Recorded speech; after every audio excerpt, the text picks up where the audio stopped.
Pelotero Pickle, episode 19. In this week's episode, we talk about MLB's recognition of the Negro Leagues. We talk about Kyrie Irving not wanting to talk to the press. Kara Lawson delivers a great speech to her team down at Duke women's basketball. And we talk about the social media Twitter poll where Trevor Bauer beat Jared Carabas to be the best Twitter account in 2020. Also, the Jets are terrible at losing. Check it out.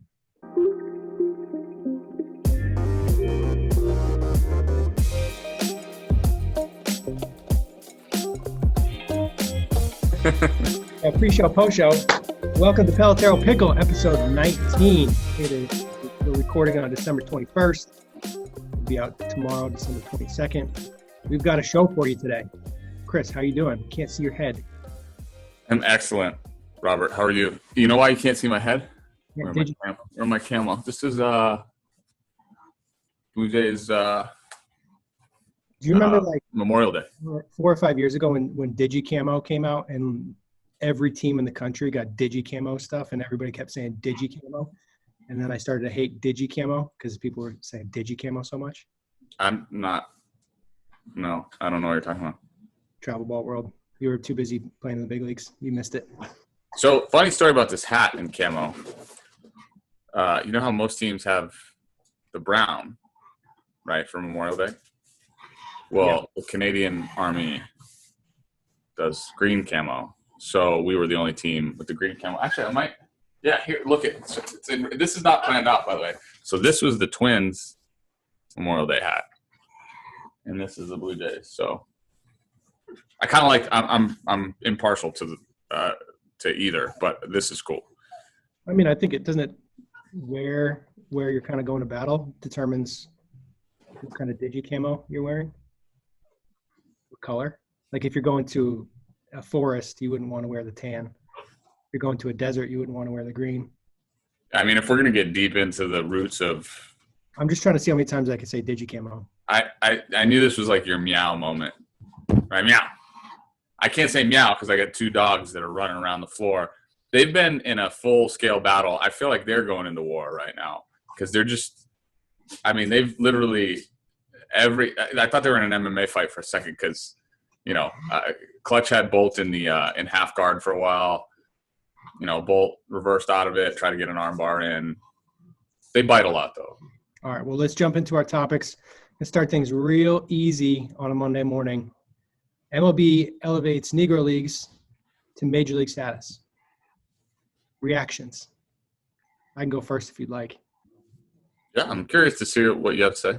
All right. So my overwhelming reaction, so like top level reaction, overarching reaction is about damn time. This is a good thing. This is long overdue. Super talented players that needed to be recognized. And, where the country was at that time needed to be fixed. There's just a lot of ugly truths to our history. It doesn't change the fact that it happened, but it's about damn time. Second reaction was weird. How convenient. Major League Baseball turned this into a 100-year anniversary thing. Maybe do it in year 97 because it's the right thing to do, but Major League Baseball is going to Major League Baseball, turn it into a thing about, I'm sure they're making money off of this some fashion. So, yeah, it's about time. Should have happened sooner. And we could talk about the records and stats piece because that's different, but overarching, it's a good thing. Big picture, yeah. I sort of agree with you. I think, to me, the hardest thing about the past is it's the past, right? So we can't transplant ourselves and really be in that time or feel the things that any of those people felt or had to go through. And you can only imagine the adversity that African-American players had to deal with at the time. And obviously people try to paint the picture for us through movie and book and story, but there's no way, and I say this wholeheartedly all the time, there's no way for me to ever be able to experience anything any of those people ever had to go through. And because of that, I think it's it's irresponsible for me to have an opinion as to the significance or importance of it. To your point, it's about damn time, because at the end of the day, the awareness of the fact that if it really is just a game, right? It's a game where it's about the game. Baseball, it's about the game. And from just a holistic view of what we're trying to say is what were the best players in the world doing. And to that point, I would say Sadaharu O is revered as one of the greatest home run hitters of all time, and he played in Japan forever. So we certainly shouldn't discredit or devalue what he was capable of doing because he didn't play in the United States. Because if you're playing at the highest level of the game, whether it's in Japan, Korea, Italy, America, then you're doing something, right? You're doing something special. And I think the hard part is Major League Baseball has tried to capture this market and say, we are the best, right? We are, the Major League Baseball calls their championship the World Series. Exactly. And it's absolutely not that. It's 100% not that. They've just marketed better than anybody else. But the game ultimately is being played globally, right? The game matters at a global level. And I think it's like a boys club, right? Like Major League Baseball is a boys club. It's only 30 teams. There's limited spots. But I would love to see an expansion, an inclusion, and really start playing the game at a global level. And this kind of goes full circle to the WBCs, and you get to see and experience the WBCs. Like, that's special stuff, man. And I would love to see the game trend more toward that. Obviously this is completely different because it's, we're talking about the Negro Leagues and the significance and importance of it.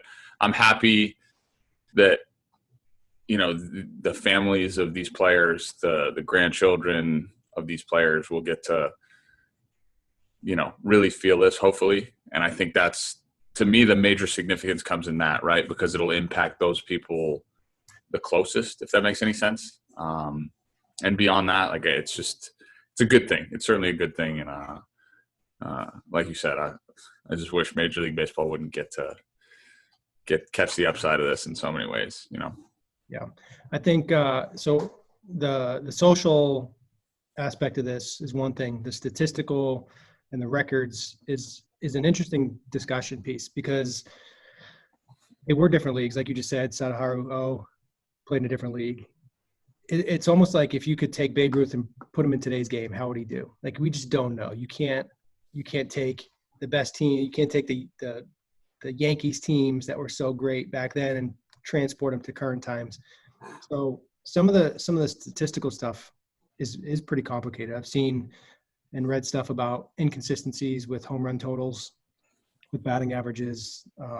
People are going to get upset if Ted Williams is no longer the last 400 hitter.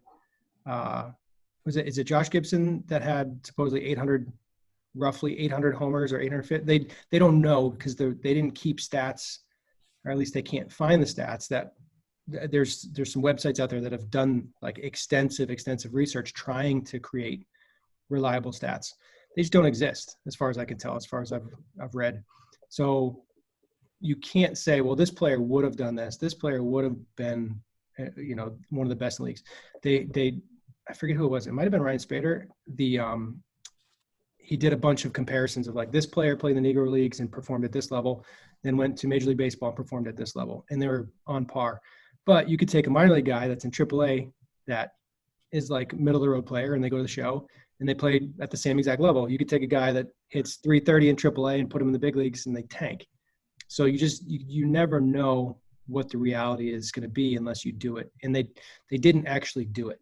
They didn't actually play against each other. So it makes it complicated. The recognition, and to say that, as much as anything, just admitting that it was a dark spot in baseball's history, and saying it could have been better and should have been better, and to recognize the players, I think, is important. But the stat side of it is complicated, because you just can't go back in time. The hard part, again, and this is to the point I was making before, is we're trying to identify things based on things that are so far out of our purview that it's impossible. It's literally impossible for us to sit here and say, oh, well, what statistics matter, which ones are relevant, should they be included, shouldn't they be included. And the same way it's impossible for Adam Ottavino to make a statement like, hey, I would strike Babe Ruth out on 3 pitches and have any validity to it. Like, you have no idea. You're like, it's like when people talk about the question, like they say something, a blanket statement that they know they'll never have to face down actually like going through with the challenge of winning, right? It's such an irresponsible thing to me because you're putting it out there, right? And you're saying, oh, I know better, right? When you don't, there's no, it's too gray, man. Like, it's not, there's black and white, and then there's most of the things we deal with, most paradigms we deal with in life are gray. And I just think it's so irresponsible and so hypocritical and opens up so many cans of worms for just these never-ending battles of back and forth. And look, I know people like to debate about these things, and sports talk, and I guess we're theoretically a sports talk show too. But why are we getting in a battle about opinions? Because you're not going to change mine. I'm not going to change yours. You can make arguments, and you and I are probably more rational than most, and can reason through things together, and maybe have some give, have some take here and there. But we're literally sitting here, and it'd be trying to say, oh well, that snow outside looks a lot like a sandy beach. It's impossible. It's really impossible to look at the statistical stuff, especially in a time when things weren't tracked well. So the best you can do is say, hey, this is what these players were capable of. This is what they did. They played at a high level. Certainly the talent evaluators at the time knew that they were capable of playing at the highest level, and that's it. And then just take what they did for what it's worth and appreciate it, and appreciate really that moment in time and how significant it has now become in life, really, and how significant it was as a moment that it's taken its place in history 100 years later, right? That's super meaningful to me. As much as we hate the fact that it happened, right? And as much as we hate the fact that it was a moment, it was a dark spot in history, and it's led to, these really defining moments and these great things. To make the same argument about Martin Luther King. Martin Luther King, unfortunately, was shot and killed, and was one of the, if not the most recognizable person in the fight against racism in our history, I would say, probably, right? If you say Martin Luther King, everybody knows who you're talking about. And it's unfortunate he had to go through what he did in order to make the changes that we've made. But it's such a significant, impactful, recognizable moment. And I think this kind of stands in those same, at least within the game, it stands within those same kind of, the same kind of place to me. Yeah, significant for sure. You could always say better late than never, but I just don't like the media spin of it, where it's conveniently that it's a 100-year thing. It is what it is. It is better late than never, but it leaves a bad taste in my mouth that it was, or maybe that's a good thing. Maybe it draws more attention to it. It's like, I don't know. It's a very heavy, very deep topic that obviously we're not trying to like get ourselves in trouble talking about it, because it's real. It's a lightning rod type topic, but I'll stand on the that it's a good thing.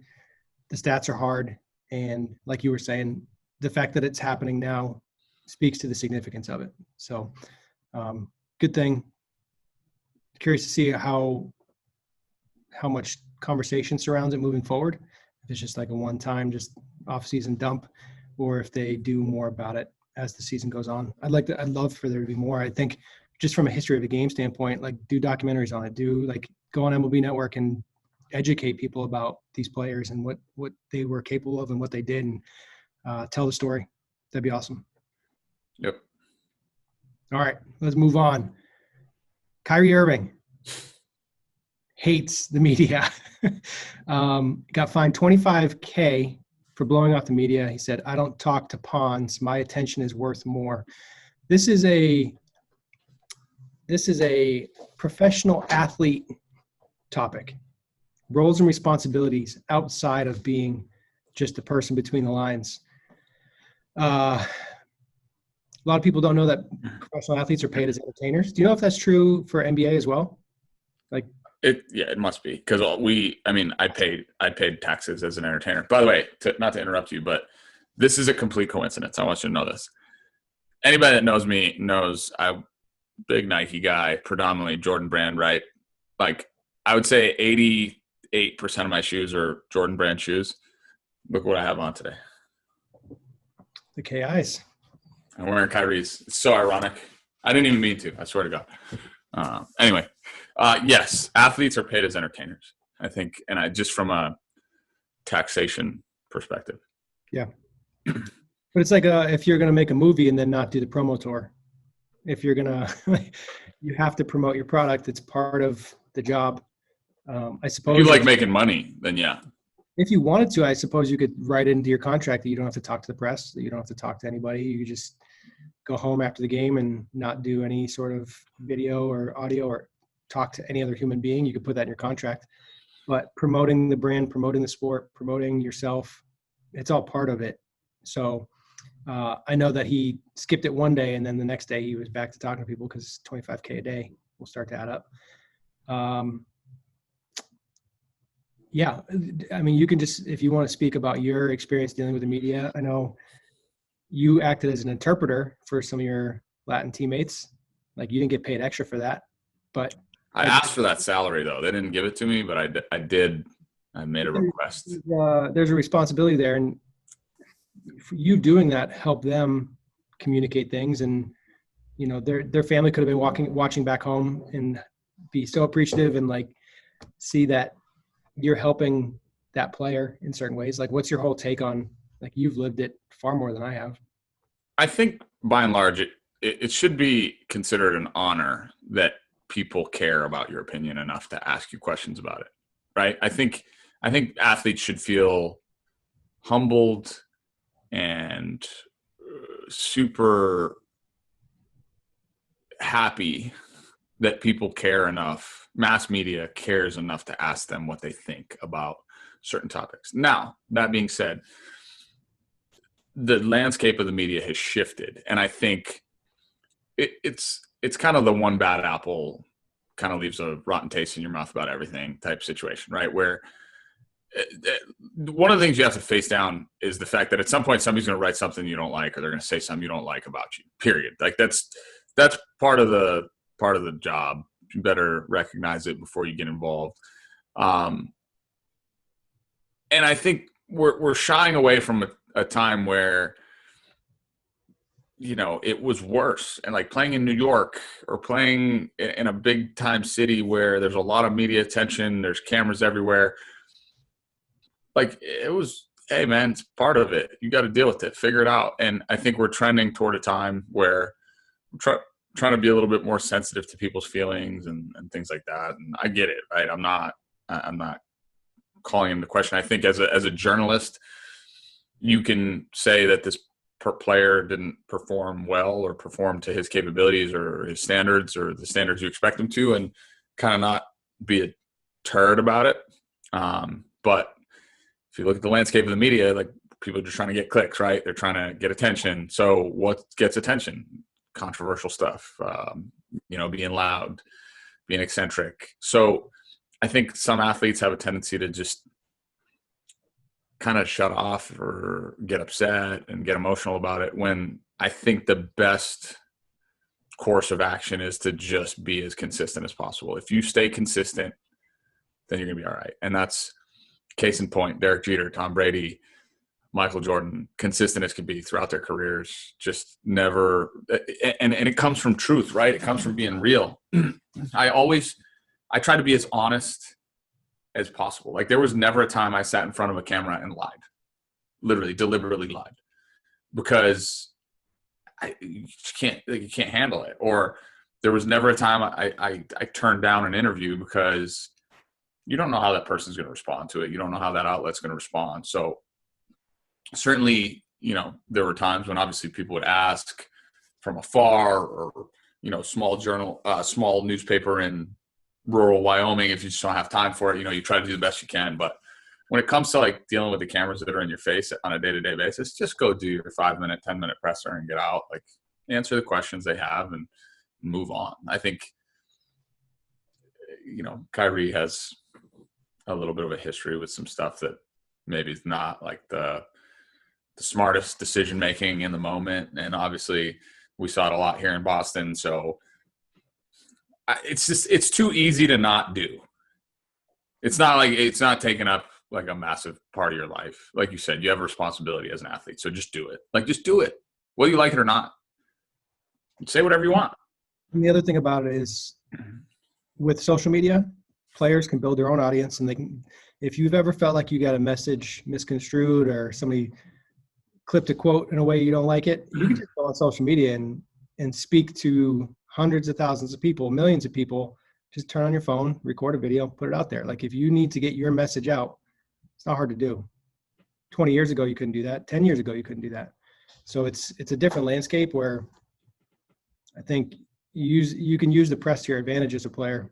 I mean, look what Trevor Bauer's doing with his whole signing thing. Like, who knows if this is going to make him more money, but it's getting him more fans. It's giving him a bigger audience. His Momentum video company, production company, is getting more and more eyeballs to it. Like, he's building something that's going to benefit him.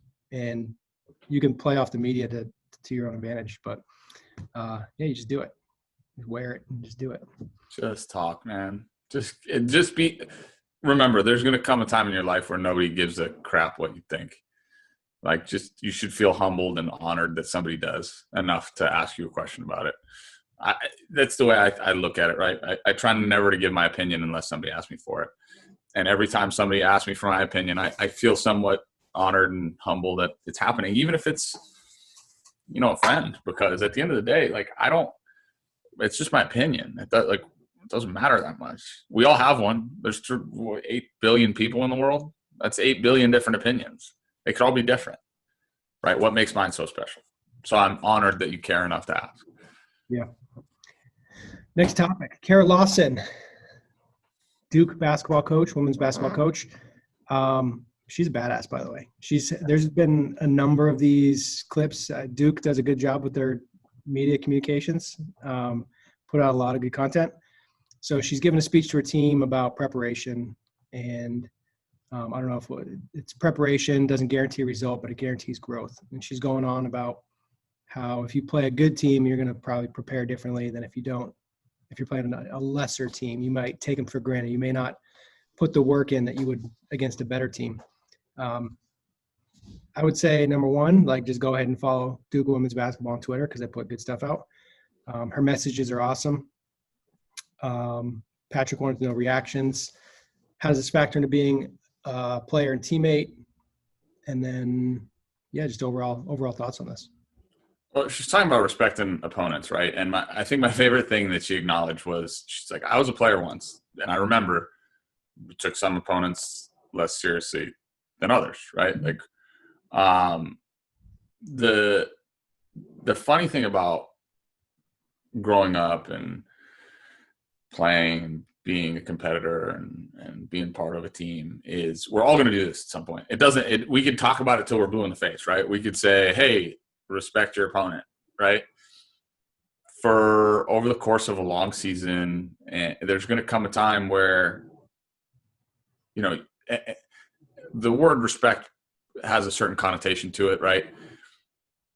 I think you have to respect the team that you beat by 50 in some capacity just for being out there. Now, you can know that you're going to beat them and you can know that you're going to put it on them, but that shouldn't give you the right. And I think this is the part that I really like about the message is that, we still have to play the game with some dignity here and understand how to just maintain some semblance of respect and honor in all of this. And, this is case in point, all the stuff we were talking about in the summer with the Tatis stuff and the bat flip and the 3-0 swinging up by 5. If we believe in what Kara Lawson is saying, I think by and large, anybody that watches that is going to go, what a great speech. This was really cool.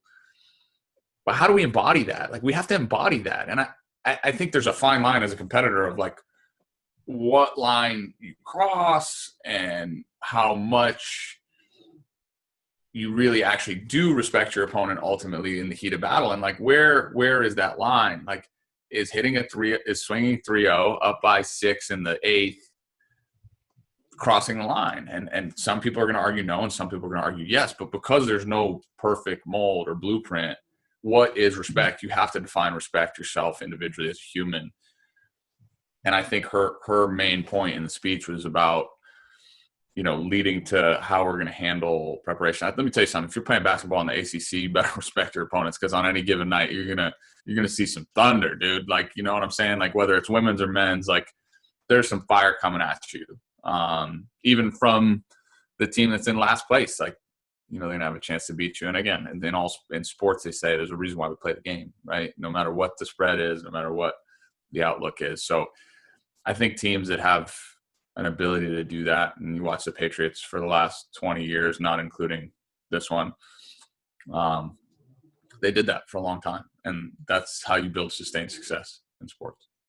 Yeah, for me, it's the cliche, how you do anything is how you do everything. So in like a blowout situation, there's aspects of like understanding the game. And I remember just one specific instance, when I was coaching like a 14U team, there was a situation where this team could not get us out. Like, the kid was throwing pitch to the backstop. It was like 20-0 in the second inning. It was just completely out of hand. So we stopped trying to score from third on wild pitches. It's like, what's the point? Like, we need to just understand the moment and give this team an opportunity to get us out, not run up the score. Like, just let's move this along. To me, that's respecting the game, respecting like your opponent, where like if they're trying and they're just not that good, like you go about your business a certain way. There's like elements of disrespect that are just like showing people up, where like doing bat flips. Like, let's say I saw one Twitter clip one time where like a right fielder had been brought in to pitch, and he's not a pitcher, and he's just trying to throw strikes. He's trying to help his team win. And some kid did this like monstrous bat flip. It's like, dude, that to me is disrespectful. So lack of respect and disrespect to me are different things. So how does that change? But how does that change? You're talking about the bat flip off a pitcher, or a pitcher that came in from right field. It's not a pitcher. How is that different than being up by 8 and facing the back end of the bullpen guy and bat flipping? It's not, in my opinion, right? Am I wrong? If it's professional baseball and guys are competing for their jobs, I mean, if it's 8-0 and you're bat flipping, like, what are you so emotional about? Is it you're just doing it for what reason? But that's what I'm saying. So, like, I think the game's gotten to that point where we live in a highlight world. Like, everybody wants an Instagram clip. So, like, they have a cool – like, in order to do a bat flip or a whatever celebration, like when Marcelo Ozuna did the selfie thing, like, he had to think about that, right, beforehand. He was like, the next time I hit a pump, I'm about to go like this, right? So you're thinking about it in your brain. You're processing the information. You're thinking about what you're going to do. Now, the difference between that bat flip and Jose Bautista's bat flip, the bat flip, is the fact that that was strictly an emotional reaction to the moment, right? So how do we decipher one or the other? Well, it takes our better judgment as humans to figure it out, right? It takes our better judgment, and we can have opinions, again, because at the end of the day, but, like, my opinions are founded in fact. Like, if you bat flip up 8-0, you're a turd. Like, you're a turd. Like, like, dude, stop it.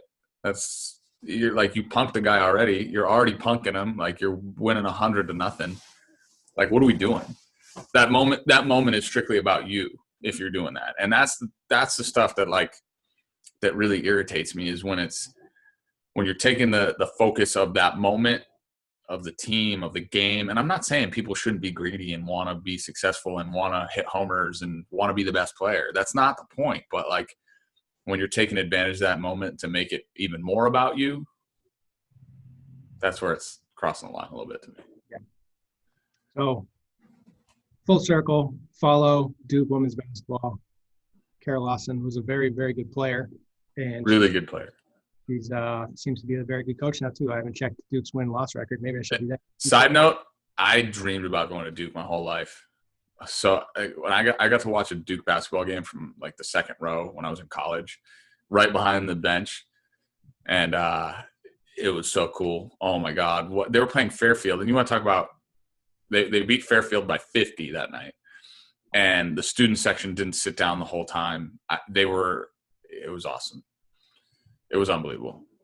And now we have a couple of our athletes that we've dealt with that go there. So I'm like, man, I want to be just like you when I grow up. Yeah, that's a good place to go watch a basketball game, I would imagine. I've never been, but would like to. So Duke's currently 3-1. They just got smoked by Louisville. Louisville. 73-49. That's tough. Yeah, that ain't it. Told you. But, I'm trying to see if they're ranked. I can't. Rankings are weird this year. It's hard to look at top 25 rankings. Yeah, I just wanted to see. All right, let's move on. Post show. There was a poll by Danny Vietti. It was like 64 people. That is just this big Twitter poll. Who's got the best social media personality in the baseball space? And there was a vote. It was like I think every 12 hours or 24 hours there was a bracket update. Let me get some of that. Let me find the bracket to see who was actually in it. Where's the bracket? So we had like Pitching Ninja, Baseball Context, Baseball Quotes, Cut 4, McCutcheon, Jeff Passan, just the who's who of big Twitter personalities. And it was the contest name was Best Baseball Twitter User of 2020. Trevor Bauer won. Does that summarize it well enough? Chris, are you familiar with this? Do you care? Yeah. This is my opinion about it all. Ready? Yeah. You got to say something. I know. I thought the camera had already switched over. Maybe it did. I got the yellow square around me. No, all right, cool. Like I get it, right? It was just this arbitrary whatever.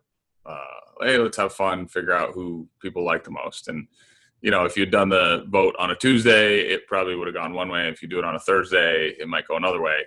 I agreed. Very, very close. Like the finals, there was 117,000 votes, 51.9% to Bauer, 48.1% to Carabas. Pretty close. I mean, that's a lot of votes. Well, and to that point, right? Carabas has an audience built in through Barstool, and he's done a decent job, I think, of being polarizing enough as like a Red Sox lifer who built his initial foundation on being a Red Sox fan and writing all about Red Sox content. Portnoy snatched him up, which was really smart. Portnoy's a genius, so kudos to him for that. But yeah, I mean,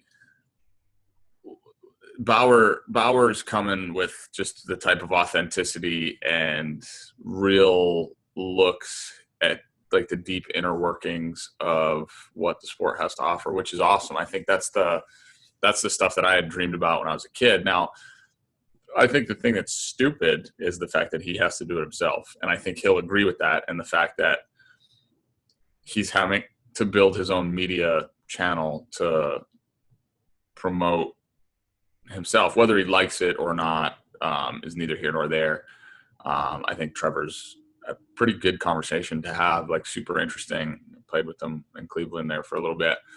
We talked every day in the dugout, super smart, really just interesting, deep conversations. Him and I are very similar in terms of like just getting kind of cerebral with some things. Like he's probably more when it comes to mechanical and foundational stuff. So I really appreciate what he's doing from the perspective of giving people an opportunity to see like the life and just kind of see backroom stuff that they would never get a chance to, because that was you can see everything else on television, right? You see the game, you see the dugout, you see what happens on the field. It's just the other stuff that was always interesting. So from that perspective, yes, Bauer, if I had to vote, I would have voted Bauer, right? From a genuine human place.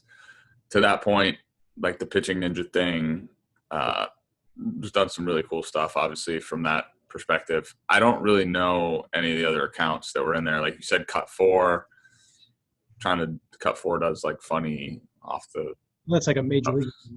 Yeah, like off the cuff stuff. But I'm glad that they didn't – Cut 4 is not even in the conversation, because, you're really – whatever we're talking about here is kind of art to me, right? Like all these accounts, like your Twitter – is art. It's you painting a picture of who you are and your personality and stuff like that. So at the end of the day, none of it matters unless like you're just trying to grow an audience. It does, but it doesn't. Like, right? Like, it's not.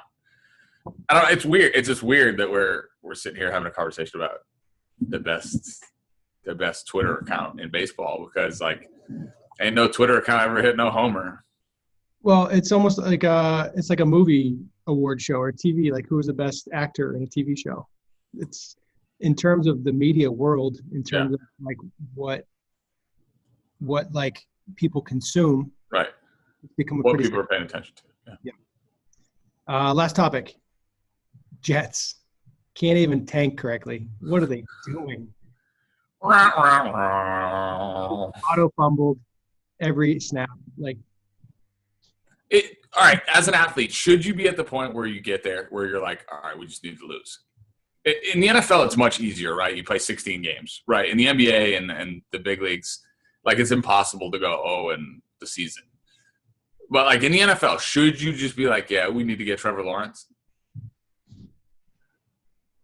Man, I think they needed to. Yeah, the Jets have been really bad. As a player, I think you need to take some pride in what you're doing each day. Sure. But, oh, man, from an organizational standpoint, find a way to lose that game.